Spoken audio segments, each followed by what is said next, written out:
ইরানের সদ্য প্রয়াত সর্বোচ্চ ধর্মীয় নেতা খামেনির মৃত্যুর পর তার যোগ্য উত্তরসূরি কে হতে পারেন তা নিয়ে তৈরি হয়েছে কৌতূহল। প্রায় 4 দশক ধরে কঠোরভাবে ইরানকে শাসন করা খামেনির মসনদের হাল কে ধরবেন তা নিয়ে চলছে নানা আলোচনা।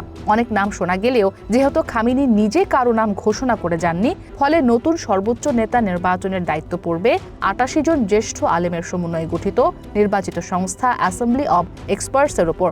এক নজরে দেখে নেই কারা আছেন সম্ভাব্য সর্বোচ্চ নেতা হওয়ার তালিকায়।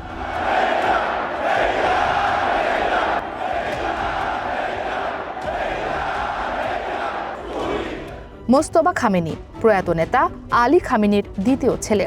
ধারণা করা হয় দেশের সবচেয়ে শক্তিশালী সামরিক বাহিনী ইসলামিক রেভলিউশনারি গার্ড কর্পস এবং এর স্বেচ্ছাসেবী আধা সামরিক বাহিনী বাসিজের সঙ্গে তার ঘনিষ্ঠ সম্পর্ক রয়েছে। তবে বাবা থেকে ছেলের কাছে নেতৃত্ব হস্তান্তর শিয়া মুসলিম ধর্মীয় প্রতিষ্ঠানে খুব একটা ভালো চোখে দেখা হয় না, বিশেষ করে এমন এক অস্থির পরিস্থিতিতে। এছাড়া মোস্তফা উচ্চপদস্থ আলেম নন এবং সরকারে তার কোনো আনুষ্ঠানিক পদও নেই। 2019 সালে তার উপর নিষেধাজ্ঞা আরোপ করে আমেরিকা। উত্তরসূরির তালিকায় রয়েছেন আলী রেজা আরাফি নামে একজন প্রতিষ্ঠিত আলেম। তিনি অন্যদের তুলনায় কম পরিচিত হলেও সর্বোচ্চ নেতা খামেনির ঘনিষ্ঠ হিসেবে তাকে অনেকেই জানে। বর্তমানে আরাফি অ্যাসেম্বলি অব এক্সপার্টসের ডেপুটি চেয়ারম্যান হিসেবে দায়িত্ব পালন করছেন। এর আগে প্রভাবশালী গার্ডিয়ান কাউন্সিলের সদস্যও ছিলেন।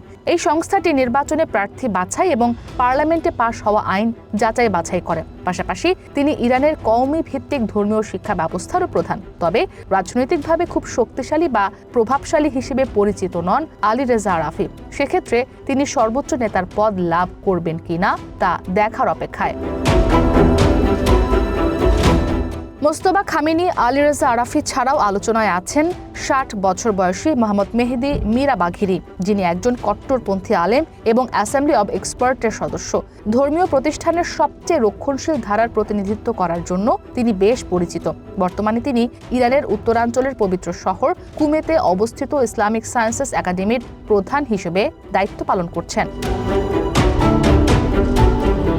তালিকায় আরও আছেন ইসলামী প্রজাতন্ত্রের প্রতিষ্ঠাতা আয়াতুল্লাহ রুহুল্লাহ খোমেনির নাতি 50 বছর বয়সী হাসান খোমেনির নাম। বর্তমানে তিনি খোমেনির সমাধিস্থানের রক্ষণাবেক্ষণের দায়িত্ব পালন করছেন। কোনো সরকারি পদে নিযুক্ত না থাকা হাসান খোমেনি অন্যদের তুলনায় কম কট্টরপন্থী হিসেবে পরিচিত। সর্বোচ্চ নেতা হওয়ার দৌড়ে থাকা হাসান খোমেনিকে 2016 সালে অ্যাসেম্বলি অব এক্সপার্টসে প্রার্থী হওয়ার অনুমতি দেওয়া হয়নি। আলোচনায় থাকা সবশেষ ব্যক্তিটির নাম হাশেম হুসেইনি বুশেহরি, যিনি একজন জ্যেষ্ঠ আলেম এবং উত্তরাধিকার নির্ধারণে গুরুত্বপূর্ণ সংস্থাগুলোর সঙ্গে ঘনিষ্ঠভাবে যুক্ত, বিশেষ করে অ্যাসেম্বলি অব এক্সপার্টসের সঙ্গে। এই সংস্থায় প্রথম ডেপুটি চেয়ারম্যান হিসেবে দায়িত্ব পালন করেন 60 বছর বয়সী হাশেম হুসেইনি। ইরানে তার পরিচিতি কম হলেও খামেনির নিকটজন ছিলেন বলে জানা যায়। ইসরাত মুক্তি, ওয়ান ইন্টারন্যাশনাল ডেস্ক।